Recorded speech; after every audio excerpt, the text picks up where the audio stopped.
David, a young man in his late 20s, lived in a fast-paced city. Like many of his peers, he was caught up in the race for success. He worked long hours at a job he wasn't fully satisfied with, scrolling through social media every night, comparing his life to others. He often thought, why don't I have a better job? Why am I not traveling like them? Why don't I have what they have?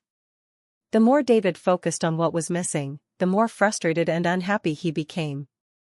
He found himself becoming more distant from his friends, snapping at people over small things, and constantly feeling anxious. One weekend, while hanging out with his close friend Mark, David opened up. "Mark, I feel like I'm stuck.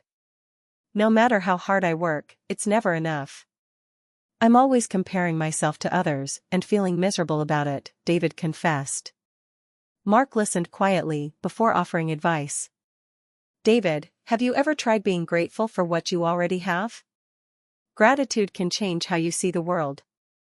David frowned. "Grateful? How's that going to help me get ahead?" Mark smiled knowingly. "It's not about getting ahead. It's about changing the way you think. Remember what Marcus Aurelius said, the happiness of your life depends upon the quality of your thoughts. If you're always thinking about what you lack, you'll feel empty. But if you focus on what you have, you'll realize you already have so much." David was intrigued but skeptical. "How do I start?" Mark suggested something simple. "Every day, write down 3 things you're grateful for.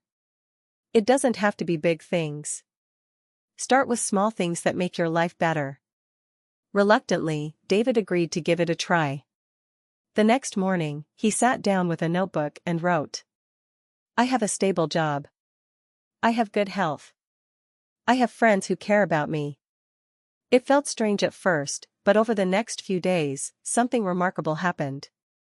The more David focused on the positive things in his life, the less he worried about what he didn't have.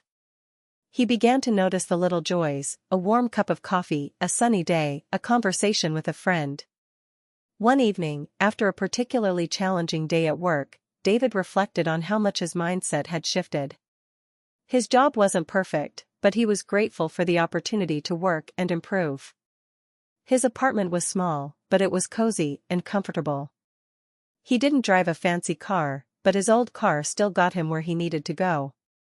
As he sat in his apartment, David came across a quote by Beattie, "Gratitude unlocks the fullness of life. It turns what we have into enough, and more. It turns denial into acceptance, chaos to order, confusion to clarity." He realized how true this was. His life hadn't changed on the outside, but his inner world had transformed. One day, while catching up with Mark over coffee, David shared his gratitude experience. "You were right. Practicing gratitude made a big difference. I feel happier, calmer, and more content with where I am." Mark smiled and nodded. Gratitude has a way of doing that. As Cicero said, gratitude is not only the greatest of virtues, but the parent of all others. When we're grateful, everything else, patience, kindness, and joy, seems to follow. From that day forward, David made gratitude a daily practice. No matter what challenges he faced, he took time to appreciate the good in his life. And in doing so, he found the peace and happiness he had been searching for all along.